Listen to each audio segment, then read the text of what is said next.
Il s'agit de l'agression du Zaïre par des anciens gendarmes katongais venus d'Angola via la Zambie, entraînés et encadrés par des Cubains, équipés par l'Union soviétique et l'Allemagne de l'Est. Ce coup, les promoteurs de l'agression l'avaient baptisé l'opération Colombe. Cette agression qui défraie la chronique internationale a été caractérisée par des pillages, des viols, des assassinats gratuits et de nombreux actes de vandalisme et de terrorisme.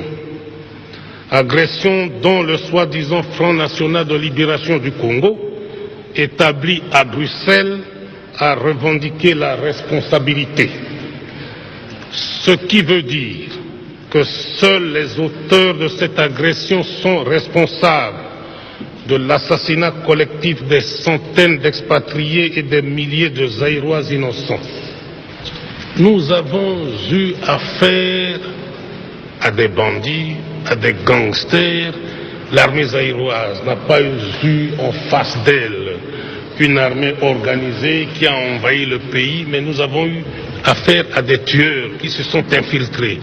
L'intention de tuer, d'assassiner, de faire du tort, de toucher au cœur même de l'économie du Zaïre est là. Les documents saisis le prouvent. Ils sont venus pour tuer. Ils sont venus pour assassiner. Ils sont venus pour faire du tort à l'économie au moment même où un plan, celui qui porte mon nom, était déjà là, monté avec le concours de la Banque mondiale, du Fonds monétaire international. Bien, ils ont fait ce qu'ils ont fait, mais je crois qu'avec ce que nous sommes en train de préparer, je suis en mesure de vous dire que la sécurité de ceux qui feront désormais confiance à mon pays sera garantie à 100%. Les grands responsables, il le dit aujourd'hui, comme il le disait à notre envoyé spécial Christian Bousquet l'an dernier, au moment où ses troupes aidées des Marocains venaient de reprendre la ville de Mouchacha. Toutes les pièces portent la mention Union soviétique, donc vous savez qui est derrière ce qui se passe ici, le sang de mon peuple qui coule à cause de l'Union soviétique. Il ne faut même pas me poser des questions là-dessus, c'est l'Union soviétique qui est derrière. Voilà un peuple qui vivait paisiblement et brusquement qui est agressé. C'est ça. Et moi, en ce qui me concerne, je dirais toujours les quatre vérités. Même lorsque Brejnev fera des déclarations mensongères. Le pion Neto en Angola, qui l'a placé au pouvoir? C'est l'Union soviétique.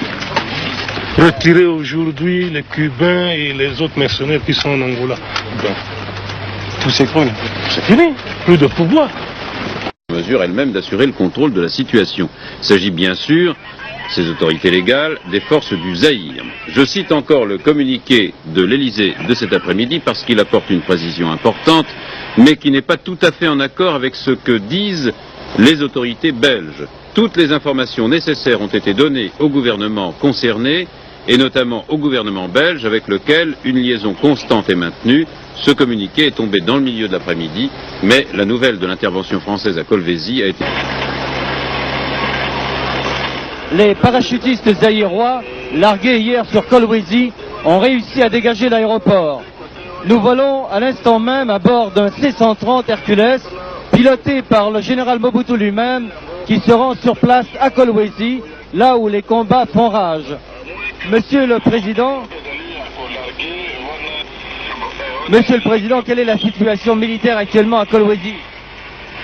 Comme vous l'avez appris hier, depuis 18h30 heure locale, l'aéroport de Kolwezi a été réinvesti par le 311e bataillon aéroporté de nos troupes. Les combats continuent encore? Les combats font toujours rage dans la ville même. Et pensez-vous que la bataille sera longue et dure? Nous sommes en train de mettre les dispositifs en place. Ça dépend de la conduite de la guerre.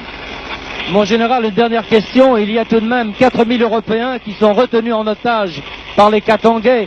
Est-ce que vous allez pouvoir les dégager? Je crois vous avoir dit ici que tous les dispositifs sont en cours. Bon,